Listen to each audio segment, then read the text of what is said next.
AP assembly స్థానాల్లో BJP మరో seat అదనంగా కోరుతోంది. మొత్తం 11 స్థానాల్లో పోటీ చేయనున్నట్లు మంగళవారం జరిగిన బీజేపీ పదాధికారుల సమావేశంలో నిర్ణయం తీసుకున్నట్లు సమాచారం. బీజేపీ జాతీయ ప్రధాన కార్యదర్శి అరుణ్ సింగ్ ఈ విషయం స్పష్టం చేసినట్లుగా తెలుస్తోంది.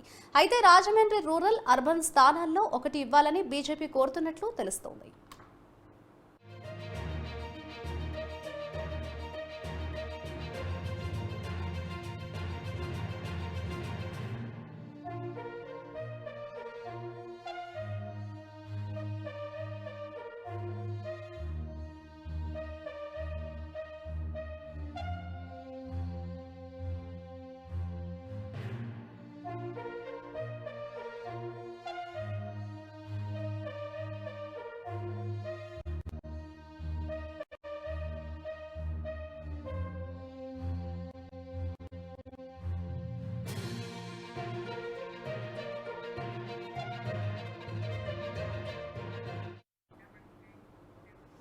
ఏపీ అసెంబ్లీ స్థానాల్లో బీజేపీ మరో సీటు అదనంగా కోరుతోంది. ఇదే అంశానికి సంబంధించిన మరింత సమాచారాన్ని మా ప్రతినిధి ప్రసన్న అందిస్తారు. ప్రసన్న, చెప్పండి, ఏపీ అసెంబ్లీ స్థానాల్లో బీజేపీ మరో సీటు అదనంగా కోరుతున్న నేపథ్యంలో జనసేన మరో సీటు త్యాగం చేసే అవకాశాలు ఉన్నాయని అనుకోవచ్చంటారా? మాధురి, ప్రస్తుతం బీజేపీ ఆఫీస్ బేరర్స్ మీటింగ్ ఇవాళ జరిగింది. ఆ మీటింగ్ లో వాళ్ళు 11 స్థానాల్లో పోటీ చేయాలని ఒక నిర్ణయం తీసుకున్నారు. యాక్చువల్ గా బీజేపీ, జనసేన, టీడీపీ పొత్తులో భాగంగా 10 స్థానాలకే బీజేపీ పరిమితమైంది. కానీ 11వ స్థానం కావాలని అడిగారు ఇవాళ. దానికి రీజన్ ఏంటంటే సోము వీర్రాజు ప్రత్యేకంగా ఆయనకి అసెంబ్లీ స్థానం ఇవ్వాలి.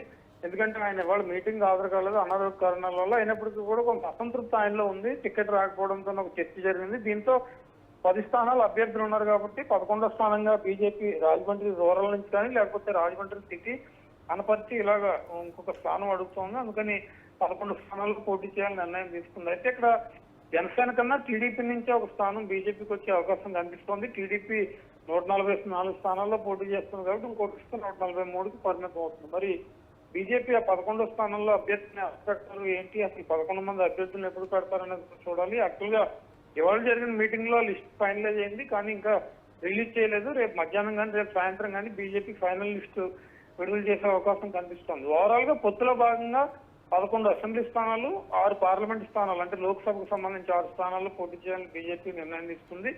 6 అభ్యర్థులను ఇప్పటికే ప్రకటించింది. 11 మంది అభ్యర్థులను ఇవాళ కానీ రేపు కానీ ప్రకటించే అవకాశం అయితే కనిపిస్తోంది మాధురి. అండ్ మరొక స్థానం కూడా డిమాండ్ చేయడానికి సంబంధించి అటు బీజేపీ రాష్ట్ర అధ్యక్షురాలు అఫీషియల్ గా ఏమైనా కోరారా? అండ్ దీనికి సంబంధించి అటు టీడీపీ కావచ్చు, అలాగే జనసేన ఎవరైనా రియాక్ట్ అయ్యారని అనుకోవచ్చుంటారా ప్రసన్న?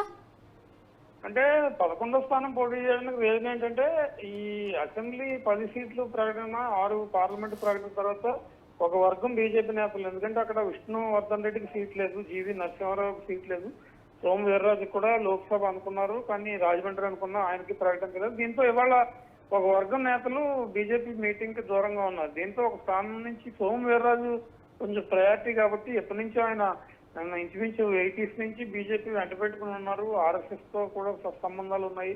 బీజేపీలో సీనియర్ కాపు సామాజిక వర్గం నుంచి రాజమండ్రి ప్రాంతం నుంచి ప్రాతినిధ్యం వహిస్తున్నారు. సోము వీర్రాజుకి అసెంబ్లీ స్థానం కల్పించాలన్న నిర్ణయంతో బీజేపీ ఉన్నట్టు, బీజేపీలో కొందరు నేతలు ఉన్నట్టుగా కూడా తెలుస్తోంది.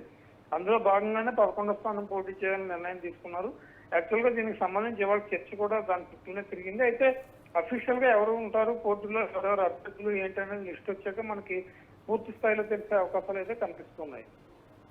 అండ్ అటు రాజమండ్రి రూరల్ కావచ్చు, అర్బన్ స్థానాల్లో ఒకటి ఇవ్వాలంటూ కూడా బీజేపీ కోరుతున్న నేపథ్యంలో ఎక్కువగా ఏ స్థానం ఇచ్చే అవకాశాలు ఉన్నాయని అనుకోవచ్చుంటారు ప్రసన్న?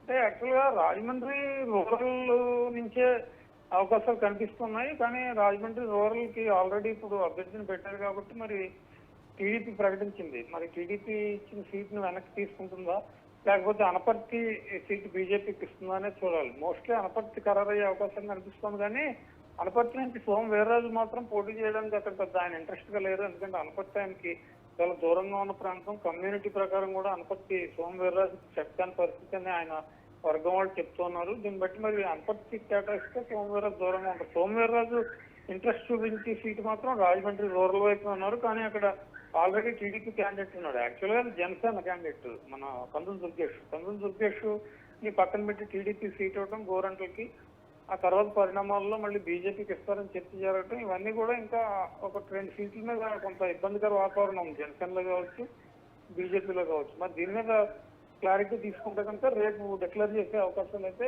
కనిపిస్తున్నాయి. అండ్ రాజమండ్రిలో ఎక్కువగా ఎవరికి విజయ అవకాశాలు ఎక్కువగా ఉన్నాయి అంటే ఏ పార్టీకి బలంగా క్యాడర్ ఉందని అనుకోవచ్చు? అండ్ దీనికి సంబంధించి టీడీపీ ఎటువంటి నిర్ణయం తీసుకునే అవకాశం ఉంది అని అనుకోవచ్చు అంటారు ప్రసన్న? అండ్ ఎప్పుడు క్లారిటీ వస్తుందంటారు? అంటే యాక్చువల్ గా రాజమండ్రి అయితే అటు టీడీపీ బీజేపీ జనసేన కూటమికి కొంత ఎడ్డున్న పరిస్థితి యాక్చువల్ గా ఉంది. సామాజిక వర్గం కావచ్చు, లేకపోతే తూర్పుగోదావరి జిల్లాలో కీలక ప్రాంతం కావచ్చు, రాజమండ్రికి సంబంధించి ఎడ్డు కనబడుతుంది. అయితే ఇక్కడ వైసీపీ ఆల్రెడీ చెలబోయిన వేణు మన భరత్ రాజమండ్రి సిటీకి రూరల్ కి ఉన్నారు. మరి కూటమి నుంచి క్యాండిడేట్ ని సరిగా ప్రాజెక్ట్ చేయడంలో కొంత తడబాటు కనిపిస్తుంది. అది కూడా కొంత ఇబ్బందికరంగా మారే అవకాశం ఉంది కాబట్టి, ఎందుకంటే బీజేపీకి ఇస్తే అక్కడ కంపల్సరీ సోమవీర్రాజుకి ఇవ్వాల్సిన పరిస్థితి. సోమవీర్రాజుకి ఇవ్వాలి అంటే అక్కడ ఉన్న టీడీపీ క్యాండిడేట్ ని తీసేసి సోమవీర్రాజుకి ఇవ్వాలి. గోరంట్ల బుచ్చి చౌదరి కూడా అక్కడ సీనియర్ క్యాండిడేట్ గానే ఉన్నారు. మరి ఈ కాన్ఫ్లిక్ట్ కి వాళ్ళు కూటమి ఏ రకంగా సర్దుబాటు చేస్తుంది? ఒకవేళ రాజమండ్రి రూరల్ టీడీపీకి వదిలిపెడితే అనపర్తిలో బీజేపీ పోటీ చేసే అవకాశం ఉంటే అక్కడ క్యాండిడేట్ ఎవరు ఉంటారు? ఎందుకంటే సోమవీర్రాజు చేయను కరాఖండిగా చెప్పారు కాబట్టి మరి ఎలాంటి నిర్ణయం తీసుకుంటారో అనేది చూడాలి. అండ్ ప్రసన్న, మీరు అనపర్తి అంటున్నారు, అనపర్తిలో సిచ్యువేషన్ ఏ విధంగా ఉందని అనుకోవచ్చు? ఏ పార్టీ క్యాడర్కి ఎక్కువ బలం ఉందని అనుకోవచ్చు అంటారు ప్రసన్న?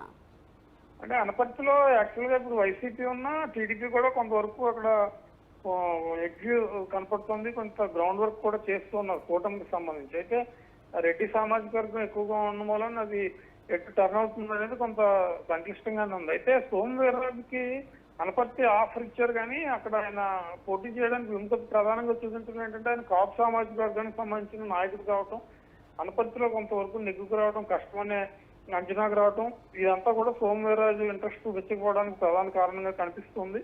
మరి ఆయన అనపర్తి కాకుండా వేరే కాన్స్టిట్యున్సీ అయినా ఇస్తే, ఆయన ఎక్కువ అడిగింది రాజమండ్రి రూరలే, కానీ మనం ఇందాక చెప్పుకున్నట్టు రూరల్ లో కొంత టీడీపీకి బీజేపీకి కొంత ఇబ్బంది ఎదురవుతుంది కాబట్టి మరి ఆయనకి ఎక్కడ ఎగ్జిస్ట్ చేస్తారని చూడాలి. ఒకవేళ ఎక్కడ ఎగ్జిస్ట్ చేసినా పోటీ చేయడానికి వీర్రాజు రెడీగా లేరు. ఆయన రాజమండ్రి రూరల్ అడుగుతున్నారు, అక్కడ ఇవ్వకపోతే సైలెంట్ గా ఉంటారు తప్పించి వేరే కాన్స్టిట్యున్సీ కూడా లేదు వెళ్ళడానికి. వేరే జిల్లాలో వెళ్ళే పరిస్థితి కూడా ఇప్పుడు కనపట్టలేదు.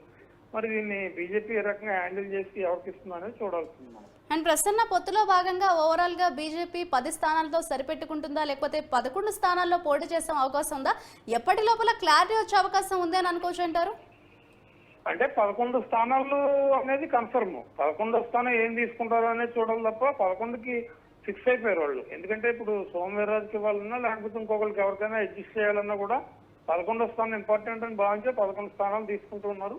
మరి దీనికి సంబంధించి ఇవాళ నైట్ కానీ రేపు రిలీజ్ చేసే అవకాశం ఉంది. ఎందుకంటే ఢిల్లీలో ఒకసారి సెంట్రల్ కమిటీ కూడా బీజేపీ అభ్యర్థి దృష్టి ప్రకటించి తర్వాత విడుదల చేసే అవకాశం ఉంది కాబట్టి ఆ దిశగా కొంత క్లారిటీ వచ్చే పరిస్థితి అయితే కనిపిస్తూ ఉంది. Right, thank you Prasanna.